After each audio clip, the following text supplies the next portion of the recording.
শেষ পর্যন্ত কি হয়েছিল এদের সঙ্গে আর কেনই বা হয়েছিল, দেখা যাক এই জটিল কেসের দ্বিতীয় তথা শেষ ভাগ, ক্রাইম পেট্রোল সতর্ক। ঘটনা যদি এটাই ঘটে থাকে যে একটা সুইসাইড আর একটা মার্ডার, তাহলে দুটো লাশ নালায় গেল কি করে? যাতে করে আমরা অন্য রাস্তা ধরি। মানে এটা আমাদের বিভ্রান্ত করার জন্য হতে পারে, যাতে করে দুটো মৃত্যু আলাদা বলে মনে হয়। তাহলে দুটো লাশকে নালার মধ্যে ফেলে ডাবল মার্ডারের রূপ দেওয়া কেন? কুলকার্নি, যদি হত্যাকারী একটা মার্ডার আর একটা সুইসাইড দেখাতে চায়, তাহলে নিধির লাশটা নালায় ফেলতো আর অঙ্কিতের লাশটা গাছে ঝুলিয়ে দিত, কিন্তু সে সেটা করেনি। সে যেটা করেছে তাতে তার উদ্দেশ্য সফল হয়নি, বরং রিস্ক হয়ে গেছে যেটা তাকে ধরিয়ে দিতে পারে। না কুলকার্নি, মানতে পারছি না। আমার মনে হচ্ছে হওয়ার কিছু ছিল আর হয়েছে অন্য কিছু। কি, কেন, কোথায় আর কবে, এইগুলোই হচ্ছে প্রশ্ন। সবকিছু জট পাকানো।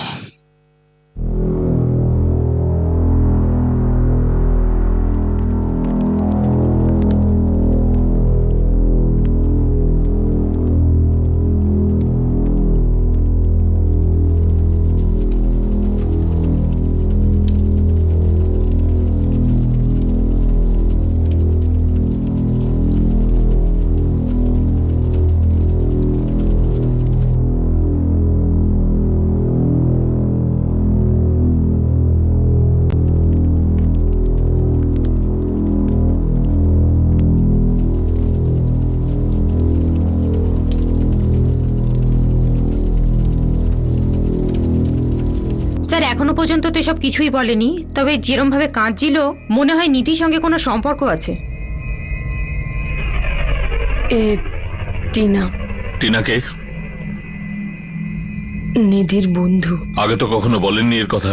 যদি নিধির বন্ধুই হয় তা আপনাদের সঙ্গে দেখা করতে আসেনি? স্যার অ্যাকচুয়ালি টিনা আর ওর হাজবেন্ড মুম্বাই থেকে বাইরে গিয়েছিল, এই দুদিন আগেই ফিরেছে ওরা, তাই ওরা এই ব্যাপারে কিছুই জানে না। থাকে কোথায়? স্যার টিনার মা আমাদের বিল্ডিংয়েই থাকে। অ্যাকচুয়ালি টিনা নিধি ছোটবেলার বান্ধবী, বিয়ের পরে বান্দ্রায় চলে গেছে হাজবেন্ডের সঙ্গে।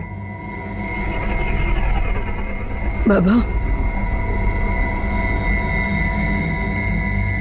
আমি আগে থেকেই জানতাম নিধি অঙ্কিতের সাথে কখনো খুশি হতে পারে না। তোমার মনে হয়েছে আমাদের অঙ্কিতই নিধিকে খুন করেছে আর তারপরে নিজেই আত্মহত্যা করেছে? পুলিশ তো সেই রকমই বলছে, কিন্তু রেখা আমি বিশ্বাস করতে পারছি না। আমি বিশ্বাস করতে পারছি না যে আমাদের অঙ্কিত আর কখনো ফিরে আসবে না। অঙ্কিতের কাছে নিধি সারা জীবনই ভুল ছিল। স্যার, আমরা কাঞ্জুরমা রেলওয়ে স্টেশনের সিসিটিভির ফুটেজ দেখেছিলাম না? হ্যাঁ, বেশ কয়েকবার দেখেছি। স্যার, আপনার এরা মনে হয় না তো যে নিধি আর অঙ্কিতের মাঝখানে কোনো ঝামেলা হচ্ছিল?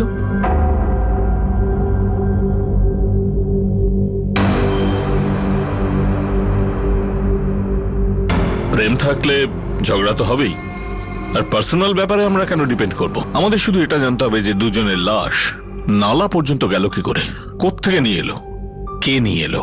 স্যার ওই টিনার সাথে একবার কথা বললে হয় না? নিধির খুব ক্লোজ ফ্রেন্ড। নিধির ক্লোজ তোর মা আর ভাইও ছিল, ওদের থেকে বিশেষ কিছুই জানা যায়নি। ঠিক আছে, টিনাকে নাড়িয়ে একটু দেখি। পুলিশের কাছে শুধু এইটুকুই ইনফরমেশন ছিল যে নিধি পাওয়ারকে খুন করা হয়েছিল আর তার কয়েক ঘন্টা পর অঙ্কিত সুইসাইড করেছিল। এবার প্রশ্ন এটাই যে নিধির খুন কি অঙ্কিতই করেছিল, আর অঙ্কিতের সুইসাইড কি সত্যি একটা সুইসাইড ছিল নাকি খুন ছিল যাকে সুইসাইডের রূপ দেওয়ার চেষ্টা করা হচ্ছিল। পুলিশ টিনার কাছ থেকে খুব বেশি আশা করেনি ঠিকই, কিন্তু একেবারে আশা ছাড়েওনি।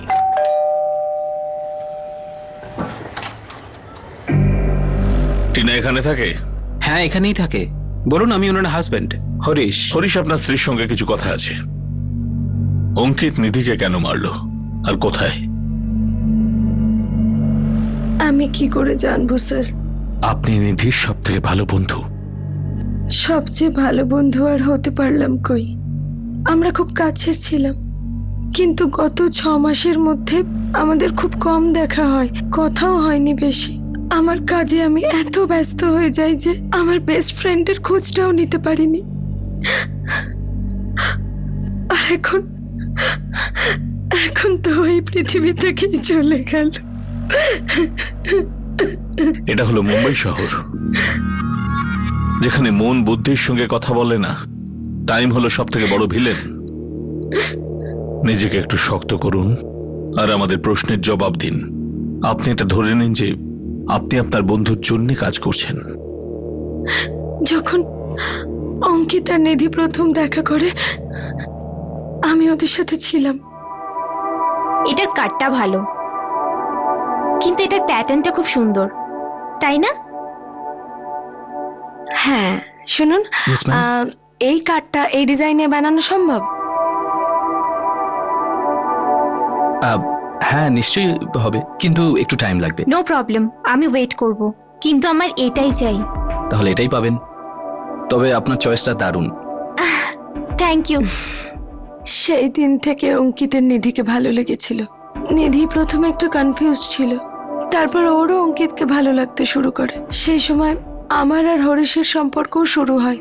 আমি আর নিধি নিজেদের বাড়িতে বলে বেরোতাম যে আমরা একসাথে বেরোচ্ছি, আর তারপর আমাদের বয়ফ্রেন্ডরাও জয়েন করতো। সব সময় আমরা চারজন একসাথেই ঘুরতাম। দেখুন, আমরা শুধু এটুকু জানতে চাইছি যে ঠিক কি হয়েছিল ওদের দুজনের মধ্যে, যে জল এত দূর গড়ালো। প্রশ্নটা শুধু এটাই নয়, যদি দুজনের লাশ নালায় গেল কি করে, কার জাতের মতো জায়গায়।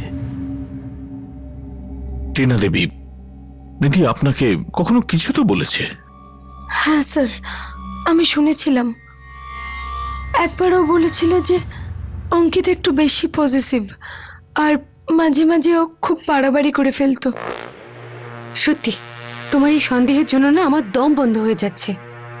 রিলেশনশিপে এতটা পজিটিভ হওয়া উচিত নয়। লাভার্স পজিটিভ হবে না তো কি হবে? নিধি আমাকে বলে দিয়েছিল যে উল্টোপাল্টা কিছু করা যাবে না, হাই হ্যালো কিছু করা যাবে না। অঙ্কিত সব পছন্দ করে না। নিধি অঙ্কিতের থেকে ব্রেকআপ চাইছিল?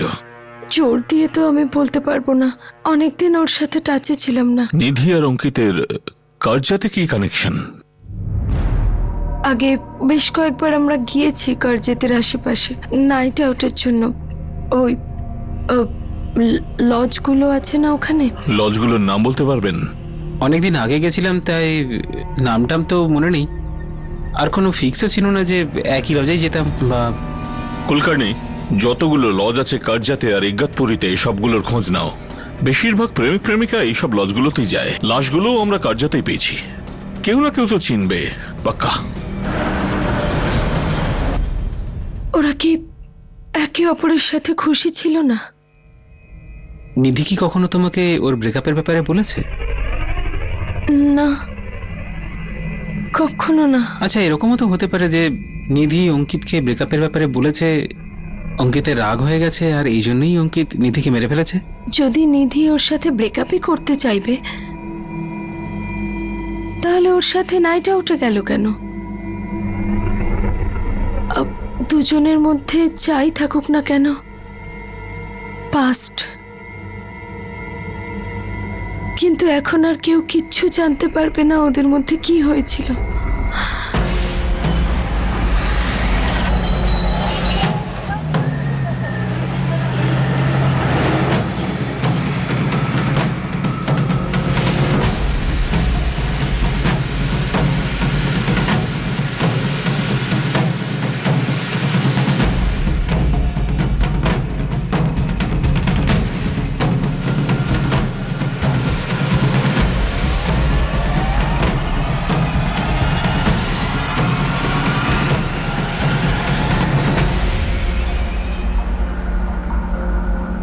না স্যার, এনাদের আগে কখনো দেখিনি।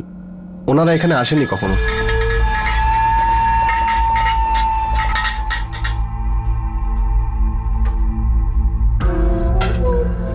তুমি নাম না জেনে, অ্যাড্রেস না দেখে কি করে বলছো এটা? এইভাবে কারোর মুখ মনে রাখো নাকি? রেজিস্টার দেখাও। আরে স্যার, আমি বলছি তো ওরা এখানে কখনো আসেইনি। রেজিস্টার দেখাবে নাকি দেবো একটা? দেখাও।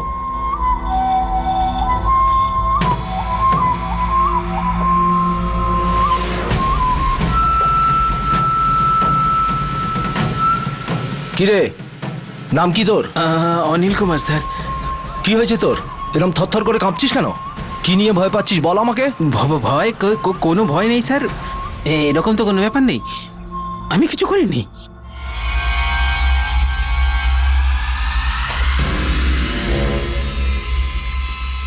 তুই কিছুই করিসনি? তাহলে কে করেছে সেটা বল আমাকে।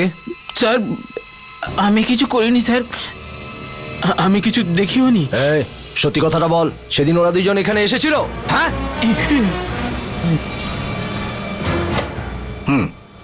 তাহলে 23শে অগস্ট এটা দুজন চেক ইন করেন না? না স্যার, ওর আগেও না ওর পরেও না। আচ্ছা, তাহলে এটা কি? অঙ্কিত রানে 23শে অগস্ট দুপুর 1:15 চেক ইন, চেক আউট কিছুই নেই। আমি জানি না স্যার, আমি ওদের ডিউটিতে ছিলামই না। আরে যখন ডিউটিতে ছিলি না তখন এত জোর দিয়ে বলছিস কে করে ওদের দেখিনি জানি না? হ্যাঁ, তার জন্য এত মিথ্যে কথা বলছিস? বল ওই দিন কি হয়েছিল? স্যার আমি তো এদিন ছুটিতে ছিলাম, আমি তো ছিলামই না, মায়ের জিপি। কিন্তু স্যার ওই আমার জুড়িদার আছে না লোকেশ, ও ছিল এখানে স্যার। ও বলছিল যে এখানে দুটো মার্ডার হয়েছিল স্যার। কোথায় হয়েছিল? এইখানে এই লজে স্যার। লজে কোথায়? 16 রুম নম্বর 16তে স্যার। কি হয়েছিল রুম নাম্বার 16তে? স্যার আমি সত্যি জানি না ওই দিন কি হয়েছিল। আমি পরের দিন ডিউটিতে আসার পরে সব জানতে পারি, আর আমাকে বলতে না করা হয়েছিল স্যার, বিশেষ করে আপনাদের।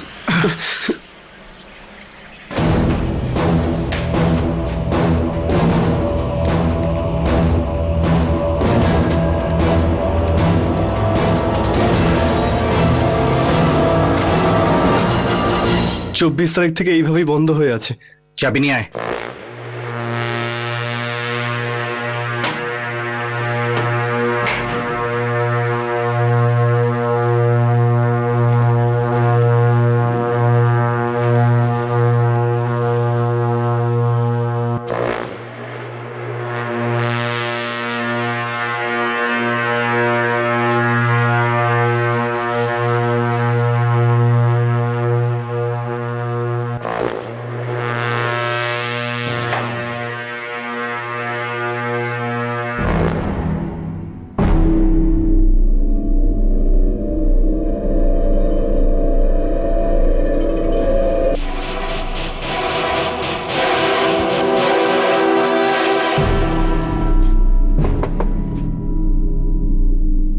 হ্যাঁ স্যার, তোর নাম লোকেশ?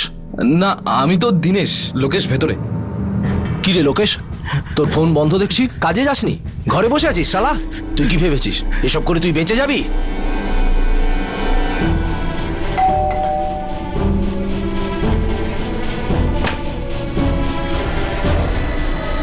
আপনার নাম পঙ্কজ? হ্যাঁ স্যার।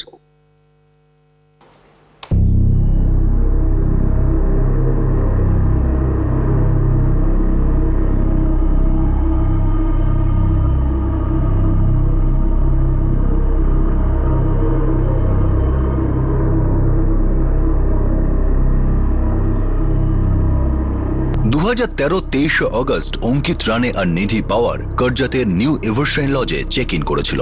তাদের 16 নম্বর রুম দেওয়া হয়। লজের মালিক পঙ্কজ দুগ্গল আর তার স্টাফরাই এই বিষয়টা জানতো যে সেদিন রুম নাম্বার 16তে কি হয়েছিল। শেষ পর্যন্ত এই জটিল আর অদ্ভুত কেসের কিছু রহস্য উদ্ঘাটিত হলো।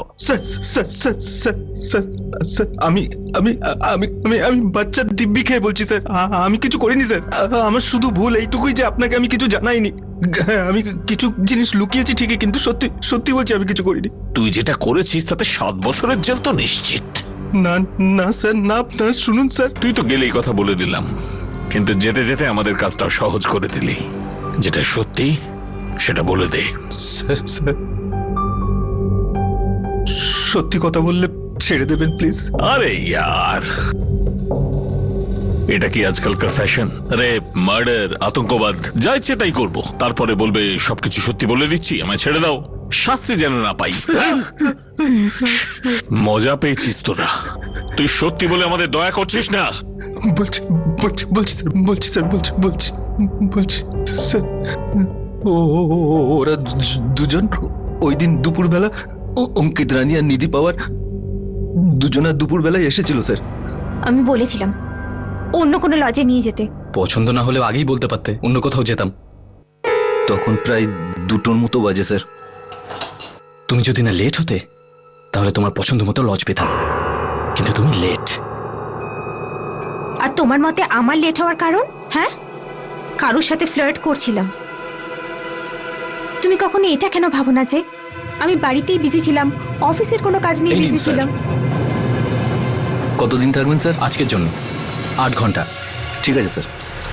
অঙ্কিত, সবসময় কেন আমার সাথে এরকম করো? তুমি আমাকে বুঝতেই চাও না। তুমি যদি এই কথাগুলো যারা ভেতরে গেল স্যার তারা বাইরে আসেইনি স্যার। তোরা ভেতরে কখন গেলি? স্যার ওরা 8 ঘন্টার জন্য রুম ভাড়া করেছিল। 1 ঘন্টা আমরা এক্সট্রা দেবো বলে এই জন্য 10টার সময় ওদের চেক আউট ছিল স্যার।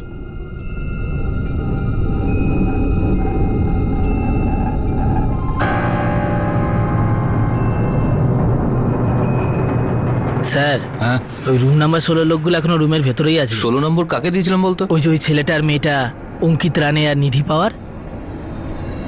10টা বেজে গেছে তো। সময় অনুযায়ী ওদের তো 9টার সময় চেক আউট হওয়ার কথা। 10টা বেজে গেছে। ঠিক আছে, আর 1 ঘন্টা দিয়ে দে। পরে বিলে 1 ঘন্টা এক্সট্রা চার্জ নিয়ে নিবি। কিন্তু স্যার একবারও বেল বাজায়নি, জল পর্যন্ত চাইনি স্যার। আরে জওয়ানি জিন্দাবাদ। আমাদের এটা রেগুলারের ব্যাপার স্যার। মানে কাস্টমারকে আমরা শুধু শুধু ডিস্টার্ব করতাম না। ওরা বাইরে এলে ওদের যা এক্সট্রা চার্জ আমরা সেটা নিয়ে নেব। তারপর কি হয়েছিল? স্যার এরপরে আমি বাড়ির জন্য রওনা দিচ্ছিলাম। স্যার স্যার স্যার ওই রুম নাম্বার 16 পার্টি এখনো রুমের ভেতরেই আছে। আরে 12:30 বেজে গেছে। স্যার আমি 11টা, তারপর 11:15, তারপর 11:30 3বার গেছিলাম, এমনকি এখনো গেলাম, কিন্তু কোনো সাড়া শব্দ পাচ্ছি না।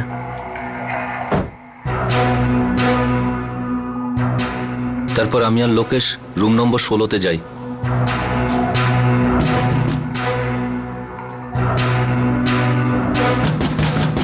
অঙ্কিত রানে, নিধি পাওয়ার, দেখুন দরজাটা খুলুন প্লিজ, আপনাদের সময় হয়ে গেছে।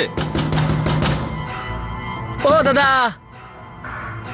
প্রায় 10 মিনিট মতো দরজা ধাক্কাতে থাকি, কোনো রেসপন্স ছিল না ভিতর থেকে। মালফাল খেয়ে বোধহয় অজ্ঞান হয়ে পড়ে আছে। বেকার বেকার আমাদের লজের নাম খারাপ হয়ে যাবে স্যার। শোন, তুই পেছন দিক দিয়ে যা, পেছন দিয়ে বাথরুমে ওঠ, এই কাঁচ খুলে দেখ ভেতরে গল্পটা কি। যা। তারপর এরপরে লোকেশ ভেতরে যায়। তারপরে তারপরে তারপরে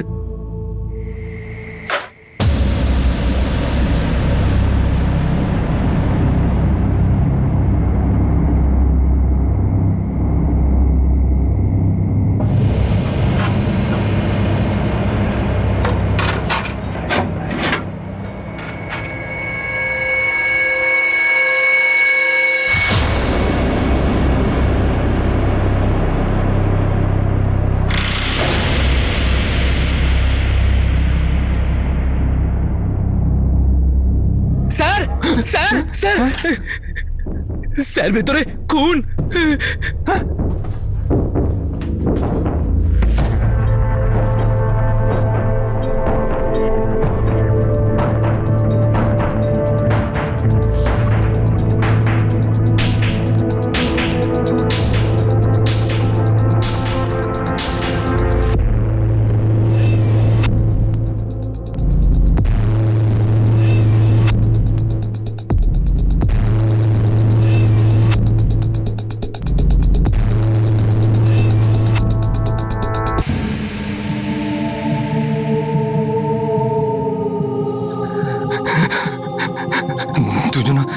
দুজনেই মরে গেছে। এবার তো লজের নাম খারাপের সাথে আমাদের প্রাণগুলো যাবে স্যার।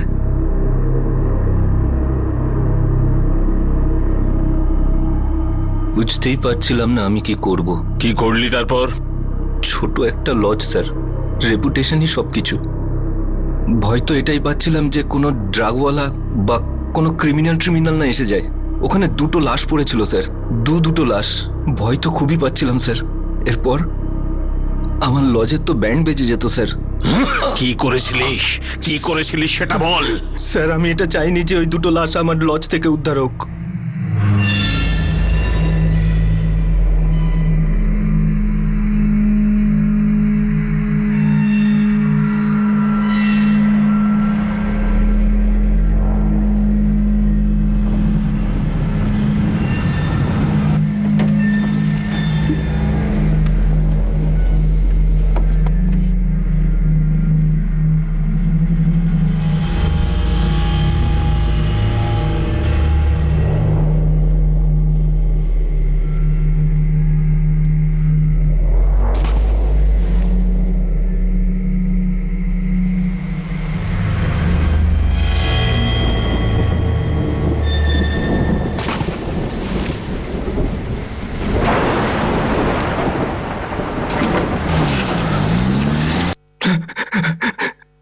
এরপরে আমরা রুমটাকে পরিষ্কার করে দিই আর আর ওই দিনকার পর থেকে ওই রুমটা কাউকে দিইনি, বন্ধই রেখেছিলাম।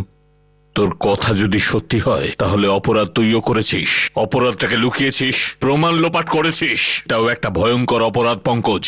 স্যার, ভয় পেয়ে গেছিলাম স্যার, লজের রেপুটেশন বাঁচানোর জন্য করেছিলাম। আর এবারে তো তুই ধরা পড়লি, জেলও যাবি। এখন তোর লজের রেপুটেশনের কি হবে?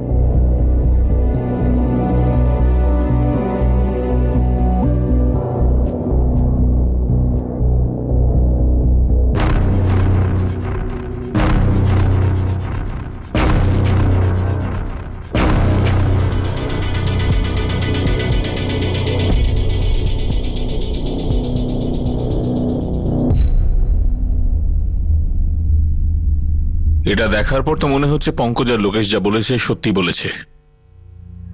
নিধি আর অঙ্কিত রুম নাম্বার 16 ছিল, কিন্তু বেঁচে ফিরে এলো না। টাইম অফ ডেথ নিধি 9টা থেকে 10টা, অঙ্কিত 11টা থেকে 12টা। একটা সুইসাইড, একটা মার্ডার। নিউ সানশাইন লজের 16 নম্বর রুম।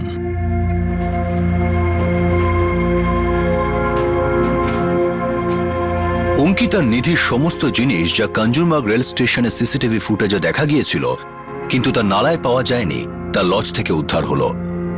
লজের মালিক পঙ্কজ দুগ্গল তার লজেই লুকিয়ে রেখেছিল। মার্ডার ওয়েপেনও তাতেই সামিল ছিল। অরবিন্দবাবু, রেখা দেবী, আমরা ওই লজের মালিক আর সমস্ত এমপ্লয়ের সমস্ত রকম ডিটেলস আর ব্যাকগ্রাউন্ড চেক করেছি, কিন্তু কারোর ওপরই সন্দেহ করবার মতো কিছু পাইনি। তার মানে আমাদের ছেলে সুইসাইড করেছে? সত্যি তাই? প্রমাণ তো এইসবই ইশারা করছে। ও প্রথমে নিধিকে খুন করেছে গলা কেটে, তারপর নিজে আত্মহত্যা করেছে পাখায় ঝুলে।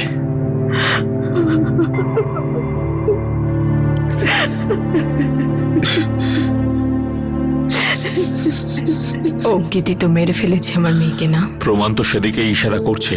তার মানে এটা ওর প্ল্যান ছিল, ও আগে থেকেই ঠিক করে রেখেছিল নিধিকে লজে নিয়ে খুন করবে। সেটা তো আমি জোর করে বলতে পারি না।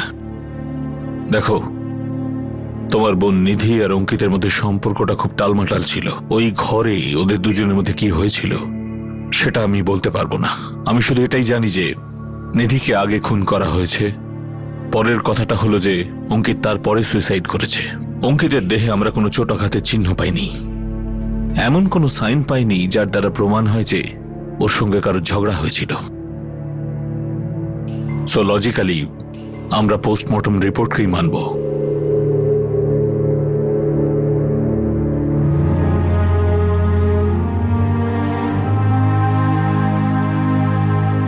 নিধি অঙ্কিতের সাথে কখনো খুশি ছিল না।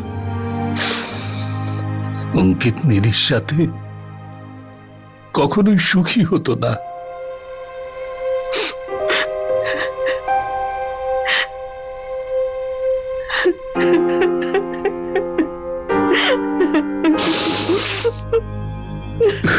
অঙ্কিত আর নিধির মধ্যে সেই ঘরের ভিতর কি হয়েছিল যার পর তারা সেই ঘর থেকে আর জীবিত বের হয়নি?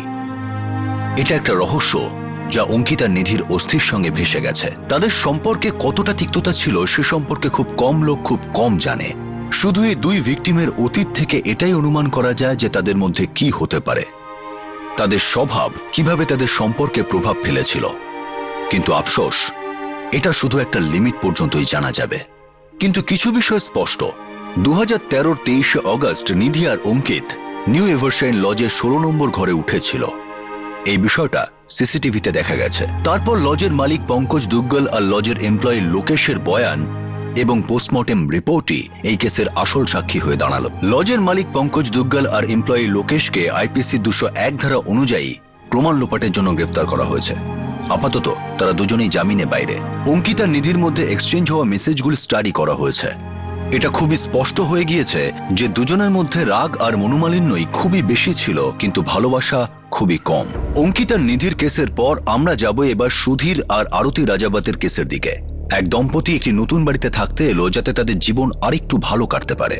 তাদের আশা ছিল যে অতীতের স্মৃতি যেন বর্তমানের উপর প্রভাব না ফেলে, কিন্তু সত্যি কি সেটাই হলো?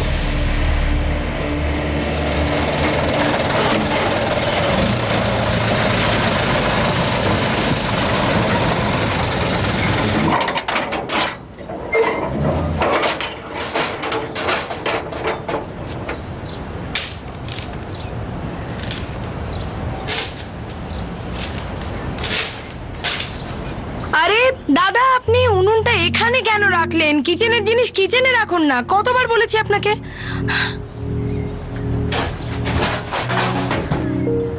কত টাইম আর? বাচ্চাদের ঘরটা আগে ঠিক করে দিন। দিন জিনিস দিন। আরে সুরিন্দর, তুই এখন ফোন করে বলছিস যে তুই আসবি না? এটা কোনো কথা হলো?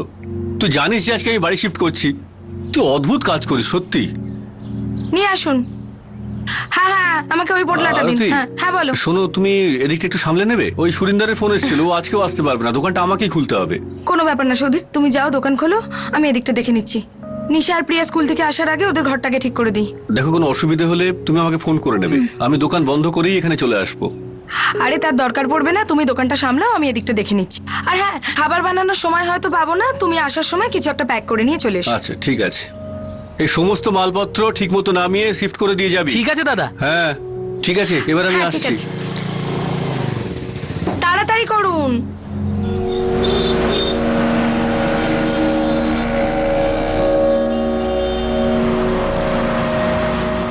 মানুষ আশা করে যে জায়গা এবং পরিবেশ বদল করলে পরিস্থিতিও বদলে যাবে, ভালো হবে। কিন্তু সেই সব মানুষদের কি যারা কখনো বদলায় না? এক্ষুনি আর এই মুহূর্তে অক্ষয় বেরিয়ে যাও আমার বাড়ি থেকে। দাদা, আমি এখন কোথায় যাব? একদিন অন্তত সময় দিন। 1 মিনিটও নয়, এক্ষুনি বেরিয়ে যা। মালপত্র প্যাক করো, বেরিয়ে যা।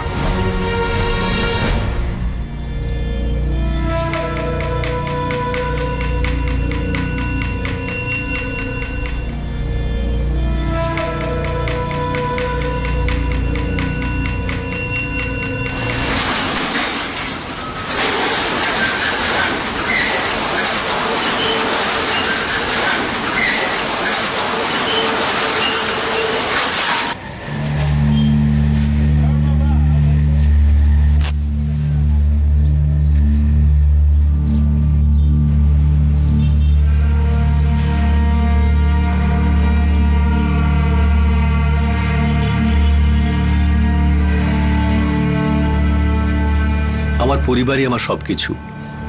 আমার স্ত্রী আরতি আর আমার মেয়েরা নিশা আর প্রিয়া। একটা বাবা বা মার আর কি চাই? তাদের ছেলে মেয়ের জন্য সুখী জীবন আর ভালোভাবে প্রতিপালন। তো তোমাদের দুজনের কেমন লাগলো নতুন ঘর? রুম সেট করে নিয়েছো তো? হ্যাঁ বাবা, আমরা স্কুল থেকে আসার আগে মা ঘর গুছিয়ে রেখেছিল, আর এই ঘরটা আগেরটার থেকেও অনেক বড়।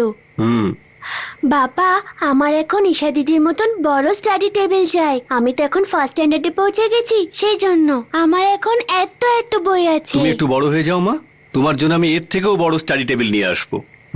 দেখেছো তো, আসতে না আসতেই ডিমান্ড শুরু। খাবারটা খাও। আরতি, বলো। আমি ভাবছিলাম যে 2-1 বছরের মধ্যে কিছু টাকা পয়সা জমিয়ে শহরের মাঝখানে একটা বাড়ি নিয়ে নেবো। ওখান থেকে আমার দোকান আর বাচ্চাদের স্কুলটাও কাছে হয়ে যাবে। এসেছি একদিনও হলো না, এখনো জিনিস গোছানো হলো না, আর তুমি এখনই যাওয়ার কথা বলছো? বাবা, এই বাড়িটা আমার খুব ভালো লেগেছে। না বাবা, আমার আগের ঘরটা বেশি ভালো লাগতো। বাবা, আমরা এখানে কেন এসেছি?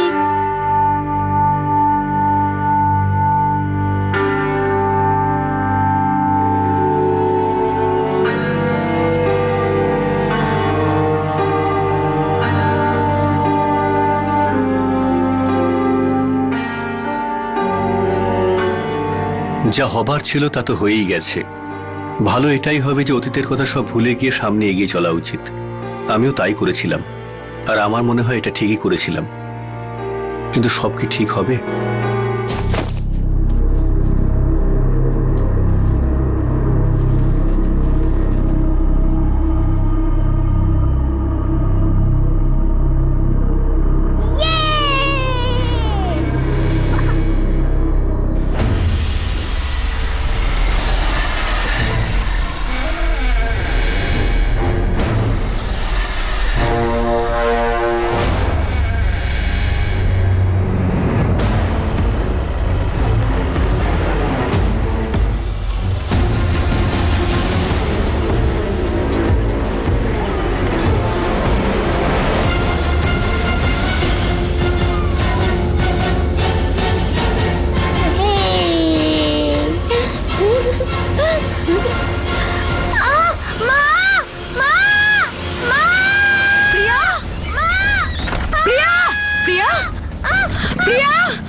প্রিয়া প্রিয়া প্রিয়া প্রিয়া প্রিয়া হেল্প হেল্প হেল্প। তখনও 1 মাস হয়নি যখন সুধীর আর আরতি রাজাওয়াত তাদের এই নতুন বাড়িতে শিফট করেছে, আর তার মধ্যেই ঘটনা ঘটল। প্রিয়াকে কেউ তুলে নিয়ে গেল। সুধীর অতীতের কোনো স্মৃতিকে ভোলার জন্যই তার পুরনো বাড়ি ছেড়ে এই নতুন বাড়িতে শিফট করেছিল, কিন্তু পরিস্থিতি ভালো হওয়ার বদলে আরো বিগড়ে গেল। যখন সুধীরের কানে এই খবরটা এলো তখন যেন তার পায়ের তলা থেকে মাটি সরে গেল। কি? কিন্তু কিন্তু কিভাবে, কখন হলো এসব? সুধীর, আমি কাপড় শুকোতে দিচ্ছিলাম, আমার সামনে থেকে কেউ প্রিয়াকে তুলে নিয়ে যায়। স্যার, আমার মেয়ে প্রিয়া মাত্র 6 বছরের। প্লিজ প্লিজ কিছু করুন। বর্মা, ভাটিন্দা থেকে বাইরে যাওয়ার সমস্ত রাস্তা বন্ধ করে দাও আর সব রক্ষীদের সতর্ক করো। স্যার বসুন। আপনার ওয়াইফ কি বাইকের নাম্বার নোট করেছে? জানি না স্যার, আমি জিজ্ঞেসই করিনি। যখনই আমাকে ফোন করে আমি এখানেই চলে আসি। না স্যার, নাম্বারের কথা খেয়াল ছিল না। সবকিছু এত স্পিডে ঘটে যে কিচ্ছু মাথায় আসছিল না। বাইকে যে লোকটি ছিল তাকে তো আপনি দেখে থাকবেন। খেয়াল করিনি, আমি ওখানে জামা কাপড় শুকোতে দিচ্ছিলাম। প্রিয়ার চিৎকারের আওয়াজ শুনে আমি ওর পিছনে ধাওয়া করি, ততক্ষণে বাইকটা নিয়ে পালিয়েছিল। আমি লোকটার পিছন দিকটা দেখি, নাম্বারের কথা খেয়াল আসেনি। তো ওই লোকটি একা ছিল না ওর সঙ্গে কেউ ছিল? না স্যার, আমি আর কাউকে দেখিনি, মনে হয় একাই ছিল। অজিত, আশেপাশের দোকানে গিয়ে খোঁজ খবর করো। যদি প্রিয়া চেঁচিয়ে থাকে তাহলে তো কেউ দেখে থাকতে পারে। হ্যাঁ স্যার।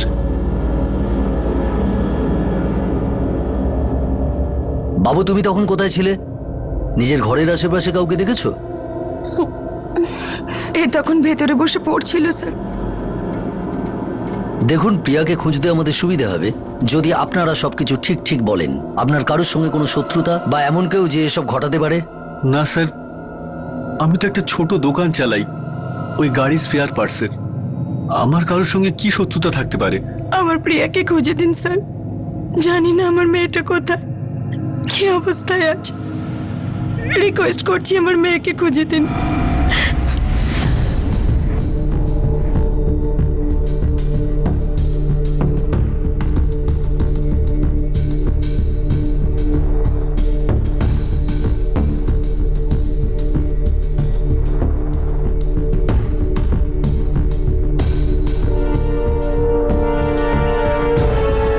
এসব কি করে হয়ে গেল দাদা? উঠোন থেকে তুলে নিয়ে চলে গেল। আরে আরতি ওকে দেখেছে নিয়ে যেতে? না সুজাতা, সব সব চোখের নিমেষে ঘটে গেছে। রঞ্জিত, আমার চোখের সামনে দিয়ে প্রিয়াকে তুলে নিয়ে চলে গেল, আর আমি কিচ্ছু করতে পারলাম না। আরে তুই ভাবিস না, কিচ্ছু হবে না প্রিয়ার। যত তাড়াতাড়ি পারছি ওখানে যাচ্ছি, বাবা মাকে সঙ্গে নিয়ে যাচ্ছি, তুই চিন্তা করিস না। শুনছো, রঞ্জিতের ফোন এসেছিল, প্রিয়াকে কেউ তুলে নিয়ে চলে গেছে। হ্যাঁ, এটা কি করে হলো? ও উঠোনে খেলছিল, কেউ তুলে নিয়ে গেছে। কিন্তু ওরা তো নতুন বাড়িতে চলে গেছে, তাই না? হ্যাঁ স্যার, 4 ঘন্টায় ভাটিন্দা যাওয়া আসা সবকটা রাস্তায় চেকপোস্ট বসিয়ে দিয়েছি, কিন্তু প্রিয়াকে এখনো স্পট করা যায়নি। হয়তো কিডন্যাপাররা প্রিয়াকে লুকিয়ে রেখেছে। বর্মা, মনে হচ্ছে ওরা বুঝতে পেরেছে যে পুলিশ কেসটা হাতে নিয়েছে। কিছুক্ষণ চুপচাপ থাকবে, কিন্তু সুযোগ পেলেই এই শহরের বাইরে বেরোবার চেষ্টা করবে, যা আমরা হতে দেব না। 24 ঘন্টা সজাগ থাকতে হবে। সে যেই হোক যেন বাচ্চাকে সঙ্গে নিয়ে শহরের বাইরে না যায়। স্যার, বাড়ির আশেপাশে কোনো দোকানে খবর পেলে? আগে না স্যার, আসলে দুপুরের সময় ছিল, তাই সবকটা দোকানই বন্ধ পেয়েছি। সন্ধ্যাবেলা আবার দোকানগুলোতে জিজ্ঞাসাবাদ শুরু হবে। সব দোকানদারদের সঙ্গে কথা বলো, কারুর না কারুর নজরে তো ঠিকই পড়েছে। সুধীর আর আরতির ফোন ট্যাগ করো। যদি এই ঘটনাটা পয়সার জন্য ঘটে থাকে তাহলে ওদের কল যে কোনো সময় আসতে পারে।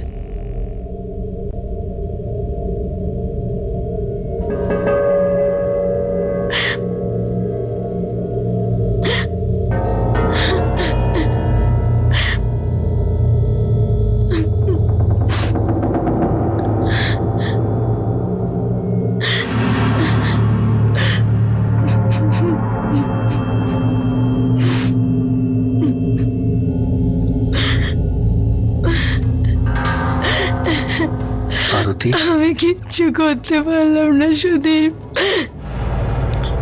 আমি কিচ্ছু করতে পারিনি। আমার চোখের সামনে দিয়ে প্রিয়াকে তুলে নিয়ে চলে গেল।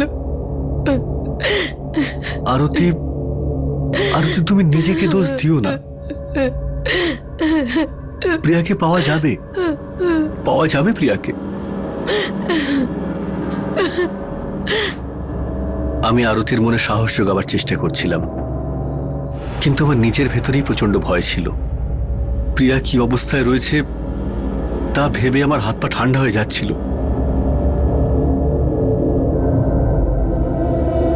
মুক্তিপণের জন্য ফোন আসার অপেক্ষা করা হচ্ছিল, কিন্তু কোনো ফোন এলো না। কিডন্যাপারের কি উদ্দেশ্য ছিল সেটা এখনো পর্যন্ত জানা যায়নি।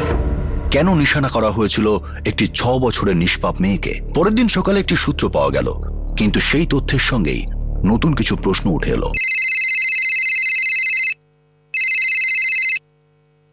হ্যাঁ অজয় স্যার, বলবিন্দার নামে একটা লোক আছে। সুধীরবাবুর বাড়ির আগে একটা গলিতে ওর একটা লন্ড্রির দোকান আছে।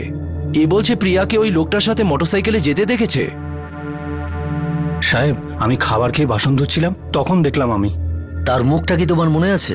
মুখ কি বলছেন সাহেব? আমি তো ছেলেটাকেই চিনি। কে সে?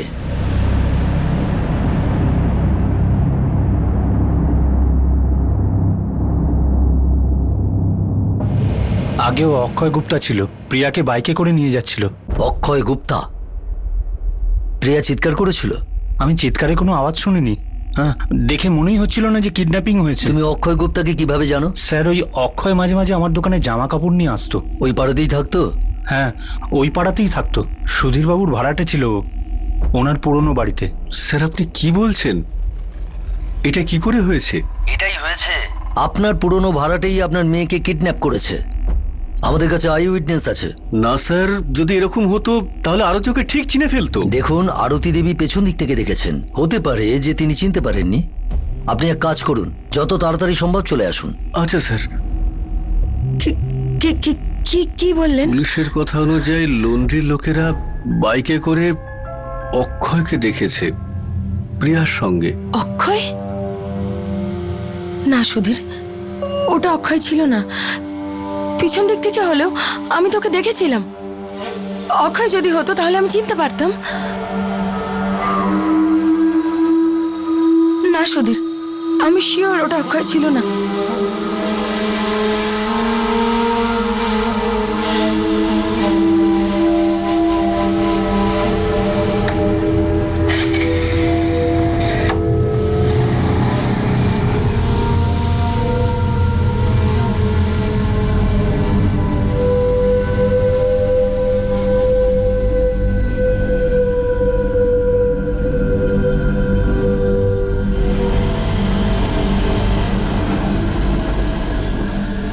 আমি যত আমার অতীত থেকে পালাবার চেষ্টা করছিলাম, ততই সে আমার দিকে এগিয়ে আসছিল। আমি সবকিছু ভুলে গিয়েছিলাম, এগিয়ে গিয়েছিলাম, কিন্তু সেই পুরনো দিন আবার ফিরে এসেছিল। কিছু মানুষ কখনো বদলায় না। সুধীর বাবু, অক্ষয় গুপ্তার নাম্বার দিন।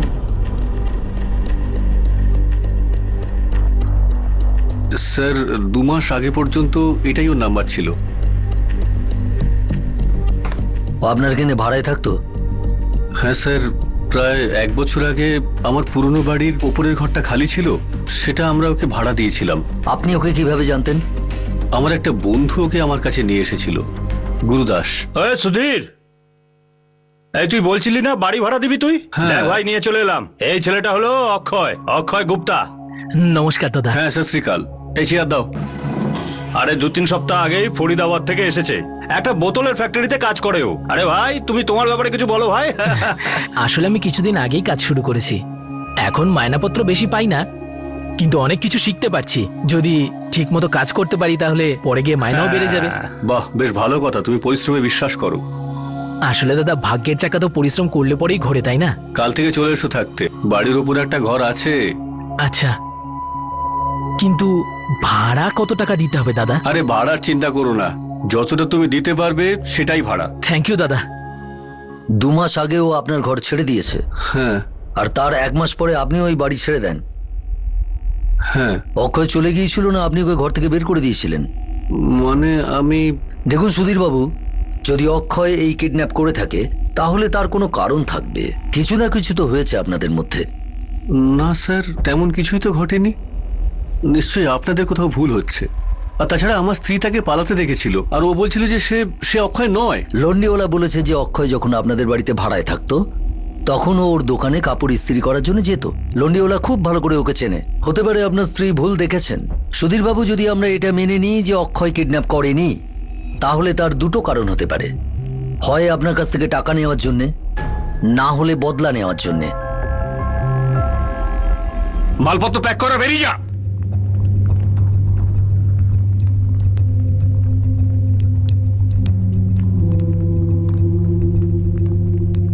বদলা?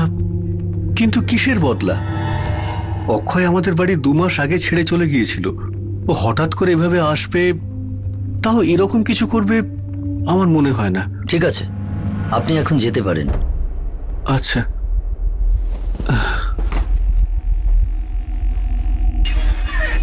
স্যার, অক্ষয়ের ফোন বন্ধ বলছে। কখন থেকে? কাল থেকে। প্রিয়াকেও কাল থেকে পাওয়া যাচ্ছে না। অক্ষয় গুপ্তার এই কিডন্যাপিং এর সঙ্গে নিশ্চয়ই অন্য কোনো ঘটনা আছে। ওর ফোন রেকর্ডস বের করো।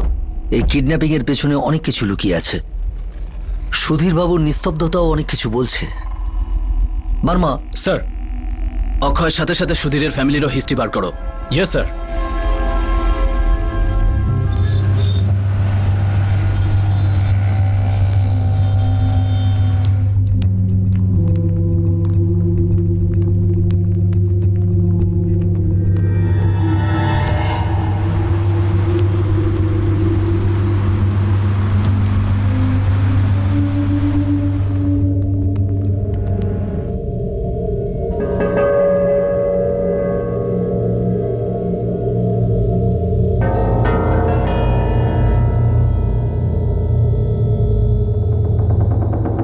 বাই রিয়া, কাল দেখা হবে।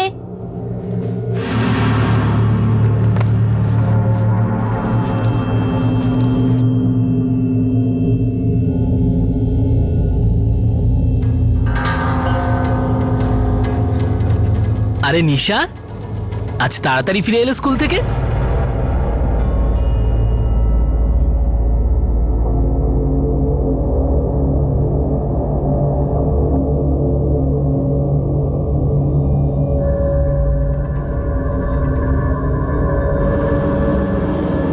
হ্যাঁ হ্যাঁ, 5:30টার মধ্যে পৌঁছে যাবে। সব ঠিক আছে, ঠিক আছে। বাবা। হ্যাঁ বাবা। তোমাকে একটা কথা বলবো। হ্যাঁ বাবু, বস। হ্যাঁ বাবা, বল, কি হয়েছে?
অতীতের গভীরে এমন কিছু রহস্য লুকিয়েছিল যা বর্তমানে সবার উপরেই ছায়া ফেলেছিল।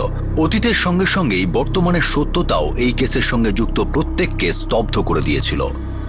আর একটি নিষ্পাপ মেয়েকে এই ষড়যন্ত্রের শিকার বানালো। যারা নিজের স্বার্থ আর নিজের আকাঙ্ক্ষার কথা ভেবে এই ষড়যন্ত্র রচনা করেছিল, তারা কেন এই নির্দোষ বাচ্চাটির সঙ্গে নোংরা খেলা খেলল? এই কেসের তদন্ত শেষ হওয়ার পর অতীতে চাপা পড়ে থাকা অনেকগুলি রহস্যের উপর থেকে পর্দা উঠল। বর্তমানের অনেকগুলি সত্য সামনে এলো, আর শেষ পর্যন্ত পুলিশ প্রিয়াকে পেল। কিন্তু প্রিয়াকে কখন, কোথায় আর কি অবস্থায় পাওয়া গেল সেটা আমরা আপনাদের দেখাবো আগামী দিন, আগামী পর্বে এই কেসের দ্বিতীয় তথা শেষ ভাগে। আপনাদের সাথে আবার দেখা হবে ক্রাইম পেট্রোল সতর্কতে। ততক্ষণ নিজের খেয়াল রাখবেন, সুরক্ষিত থাকবেন, সুস্থ থাকবেন। আর মনে রাখবেন, পরনিন্দা আর পরচর্চায় সময় না দিয়ে যদি সেই সময়টা নিজেকে সামনে এগিয়ে নিয়ে যাওয়ার জন্য দেওয়া যায়, তাহলে তাড়াতাড়ি লক্ষ্যে পৌঁছানো যায়। সঠিক সময়, সঠিক পদক্ষেপ, সতর্ক থাকুন। জয় হিন্দ।